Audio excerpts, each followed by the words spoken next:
Hannah Murray on TRE in the afternoon.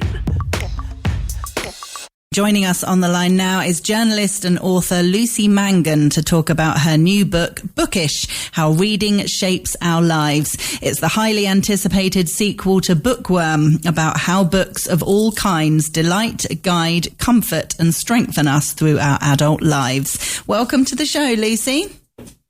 Hello, thank you for having me. Oh, it's a pleasure. Thank you for joining us. So in case anybody didn't read Bookworm, just explain a little bit about that book and where it finished and how you came to start this one.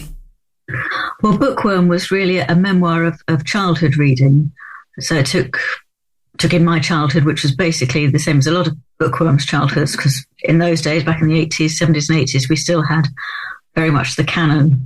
Were sort of recognisable as Secret Garden, Little Women, all that Edwardian golden age kind of stuff. And then on through into early adolescence, really, up until sort of the Judy Blume years, if I can probably put it like that. And then this one, Bookish, follows on from that and takes in university and growing up and becoming a mother, and then getting to read all the far more modern children's books that you read to your children and, occasionally quite enjoy yourself. It must have been lovely, both writing the first book and now Bookish, going back over the kind of books that you've read and really enjoyed throughout your life and how that's changed throughout your life, depending on your age and what you've been going through. Oh, it's been wonderful. It beats working for a living, I can tell you. No, it's been an absolute, what a treat. I just got to go back and sort of gather all my good and happy memories, certainly from childhood, because I was a very lucky child.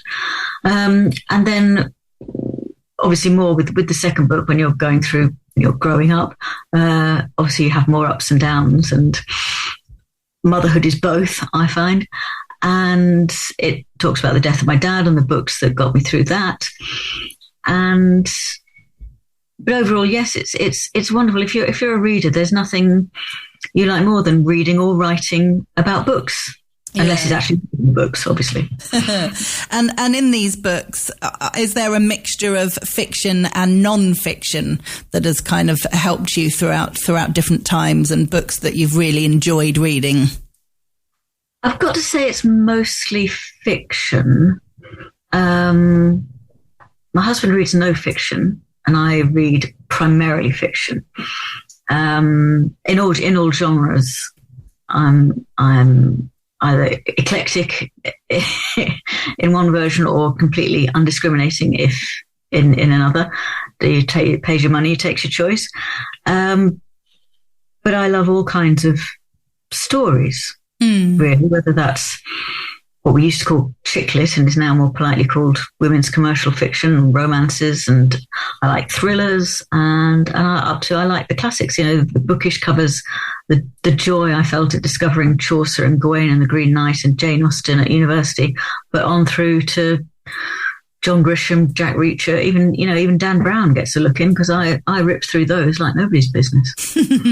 So I'm interested that the kind of books that helped you through grief then of your father, because I assumed they were going to be non-fiction, but there were some fictional stories that helped with that, were there? Yes, not particular story. Were you expecting sort of self-help books and that kind of thing? Well, potentially with the grief scenario, yes.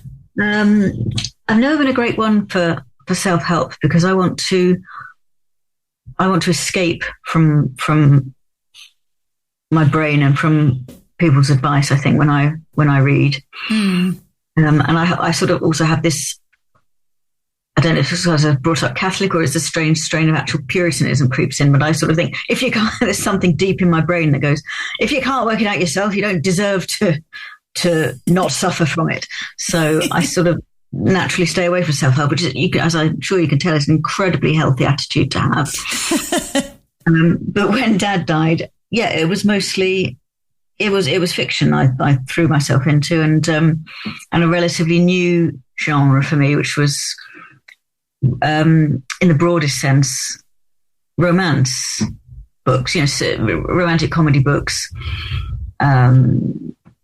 things by Stephanie Butland, especially, who was so psychologically acute amidst the sort of embedded in the promised happy ending.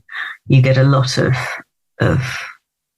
emotional truth and ups and downs, and her heroines suffer. They're very, sad, properly sad to begin with, and they earn their happy ending, their grace, their sort of redemption. And I like that sort of struck a chord, I think. Yeah, it's interesting when going through a tough time like grief. Comedy can help so much.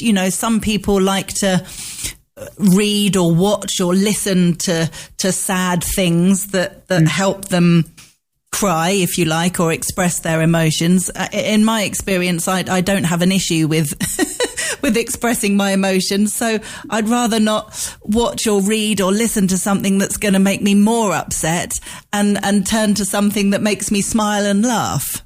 I guess you're obviously the same. Yes, I think so. And also it depends on the stage of your grief.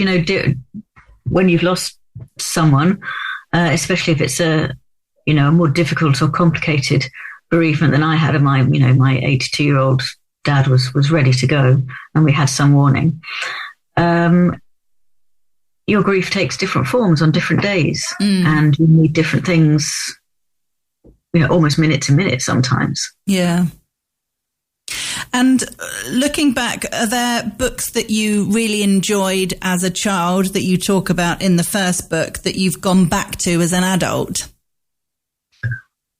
Oh, I'm always going back to them. There's nothing like that. I mean, Tom's Midnight Garden remains for me a sort of vision of perfection.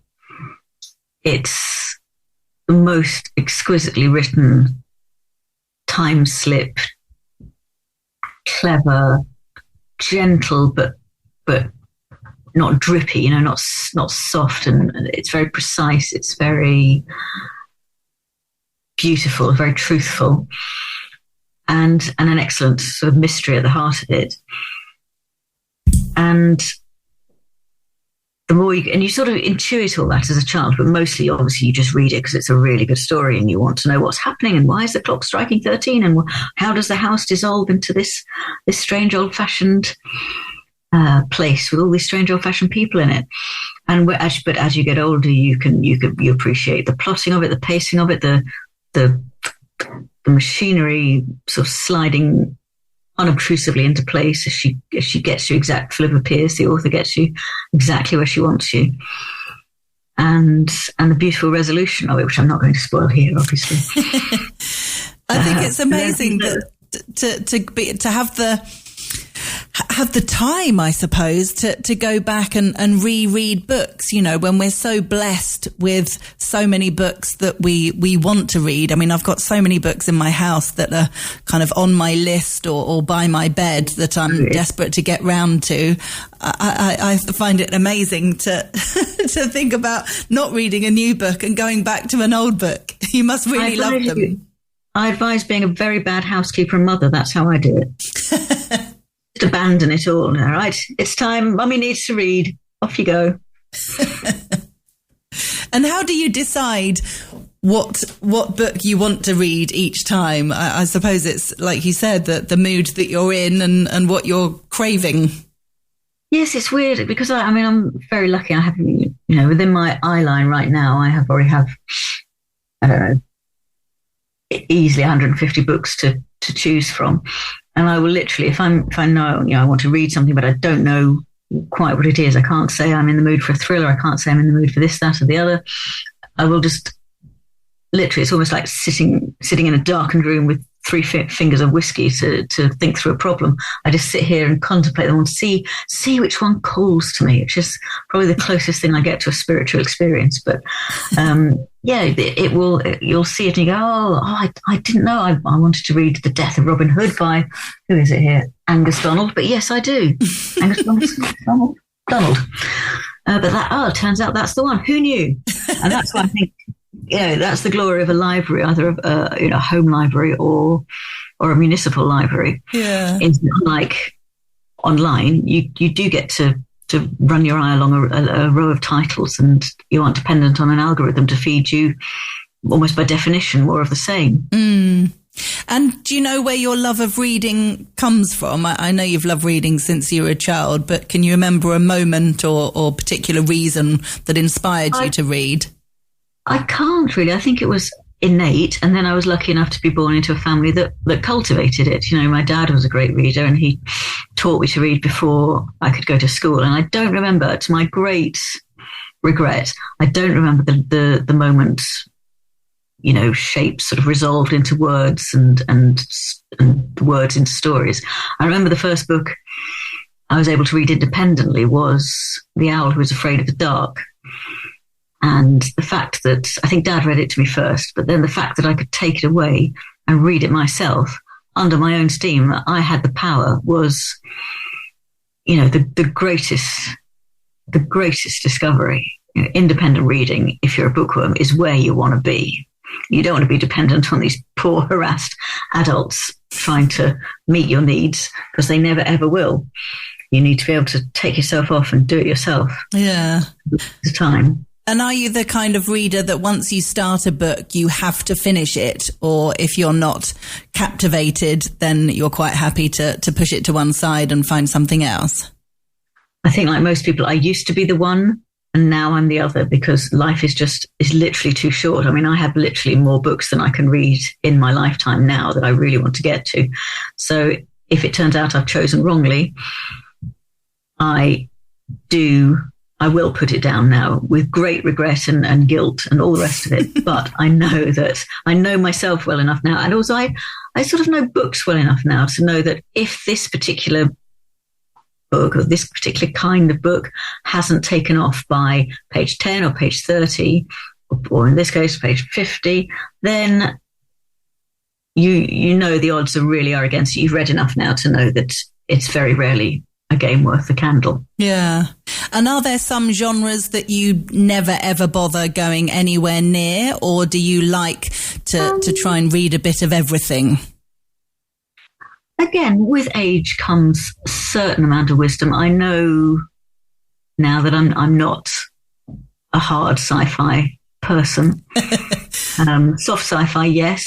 You know, John Wyndham and a little bit upwards from there. Earth Abides, that kind of thing. But hard sci-fi where I have to understand about space and time, no. And I'm not self-help. But other than that, I think I'm fairly Catholic tastes. And have you noticed your tastes changing massively through the years, or do you think you've always enjoyed a similar type of book? I think I've always been an omnivore. And I think, if anything, I've started to read, I know what I said before, but I have started to read more non-fiction than I did, which is to say some.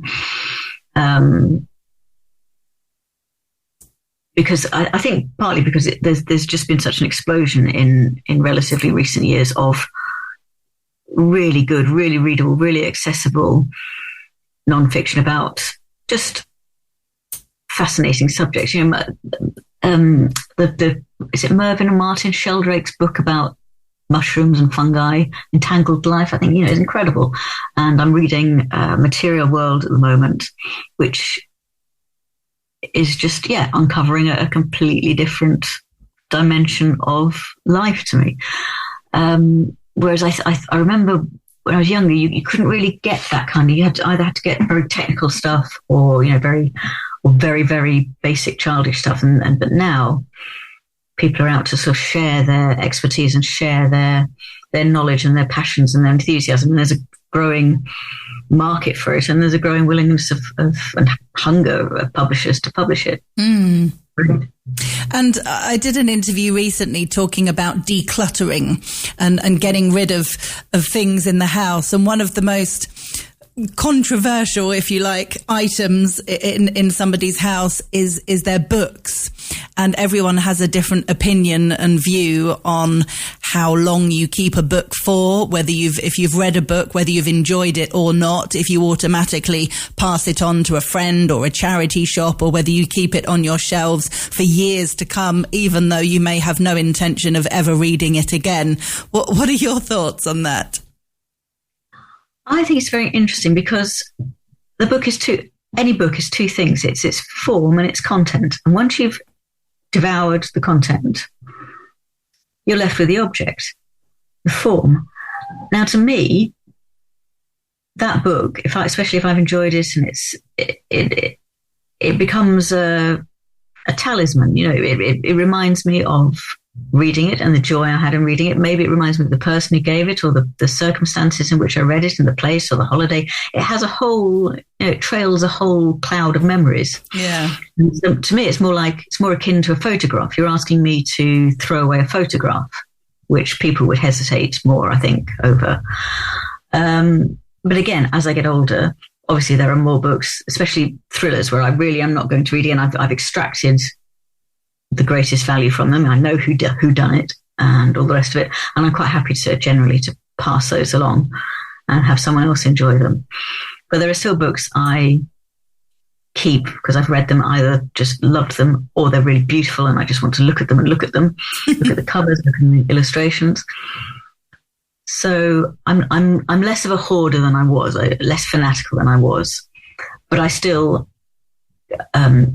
cleave to the idea that they're mementos as much as reading material. Yeah, no, that makes a lot of sense. And I don't know how old your children are, but have you been able to pass on your love of reading and even books that you've enjoyed to your children? Oh. Now that noise tells a story. I have one child. I have a 13-and-a-half-year-old boy. Yeah. I dutifully read to every night, and lots during the day when he was little, every night at bedtime till he was 10, 11, 12, who came down about a year ago, came downstairs and said, "Mummy, Daddy, I've got to tell you something." We were like, "Oh God, what?" I'm not a books person. And his father and I kept our faces straight, right, okay, thank you, darling, right, thanks for telling us. Okay, we'll take it under advisement. All right. And you have to accept that he's not a bookworm. He'll still make the occasional exception and read a Cassandra Clare book, and he's looking forward to the next Hunger Games book that comes out. But a bookworm, we would have to say he is not. And I think, as with anything with your children, you have to accept that some things come naturally and some don't. And your job as a parent is only to give them the chance to become what they can become. And when they, vilely reject the chance, you have to give in and just keep saying, "Oh, you might like this, book about computers or Minecraft or whatever," and try and get them that way. Yeah. Just stagger on under the blow. It's fascinating, isn't it? Because that can come up a lot, whether it's your love of dance, of reading, of art, whatever it might be, the hope that your child would embrace it and feel passionate about it the way you do. But yeah, it doesn't always happen at all. Terrible realization that they're independent beings. And no. He used to wrap you in a muslin. Do you know that? 5'10" and slightly greasy all the time. Doesn't change that. Oh, it's funny. I mean, that things could change, couldn't they? I mean, 13 is tell me, I think, and again, that's what you do, isn't it? You sow these seeds in this hopefully fertile ground, and at least then they know that this pleasure is available to them. And when they get older and they think, "Oh, what am I missing? What do I want to do? Maybe I'll try that reading thing again." They'll know that it's there, and they know how to do it, and they know what can be found and what can be done, and begin to reap your rewards for your effort. Yeah. Early years. And also, I think as you get older, you not everybody, but I think a lot of people don't want to miss out on things. And when people are talking about incredible books that they've read, and everyone in a work situation or a social situation, have you read such and such? Or the same with, I guess, television programs or films, when everyone's talking about a book that's a bestseller that's doing really well, and you haven't even heard of it, haven't read it, it might make you want to read it because you want to know what all the hype is about. Yeah, the sort of healthy version of peer pressure. Yes, exactly. It'd be nice if that kicked in, definitely. Oh, lovely. So what's next for you then? It's obviously been fun writing these last 2 books. Have you got anything else on the horizon? I'm trying to write a novel at the moment, and good God, that's different and difficult and strange. But it's interesting. I wouldn't say it's fun yet, but maybe when I get a bit deeper into it, it will become. But it's a very, very, very different process to try and be creative rather than simply, render a remembered feeling accurately on the page, and to make something up out of whole cloth. It gives me a whole new respect, certainly, and almost a fear of novels now at the moment, because I'm like, how did you do this? How did you sit down and just make all this stuff up? You're incredible. Whereas before I could just enjoy it and almost ignore the workings, whereas now they're currently very present to me, and I'm just deeply, deeply envious and slightly bitter. Brilliant. And how did you decide the genre that you wanted to write in, the kind of novel that you wanted to write? I decided not to make everything up out of whole cloth and write about a perimenopausal aged woman, and take my love of dystopia and apocalypse and try and put the two together and see what happens, which at the moment is nothing much, but we live in hope. We live in hope that the plot will download itself into my brain at some point. Yes, absolutely. Well, when it does and the book is out, please get back in touch, because I also do a book show, which is mainly about fiction. So I'd love to chat with you on that. Okay, well, thank you very much. I will. 10 years' time. Yeah, well, we have spoken before. I was reading through your biog and I thought, oh gosh, I remember that. Hopscotch and Handbags, your first book from 2007. I interviewed you all the way back then to talk about that book. So there you go. Another non-fiction that was fun to write. Yes. When will I learn? Well, best of luck with the novel, Lucy. I hope it goes really well, and I look forward to chatting with you on the book show when it's out and you can relax. Thank you so much. Thank you. Thank you for your faith. Oh, pleasure. Thank you, Lucy. If people want to get a copy of Bookish, How Reading Shapes Our Lives, it's available on our website, TRE.radio. It's by Lucy Mangan, who we've been chatting with today. Thank you so much, Lucy. Thank you.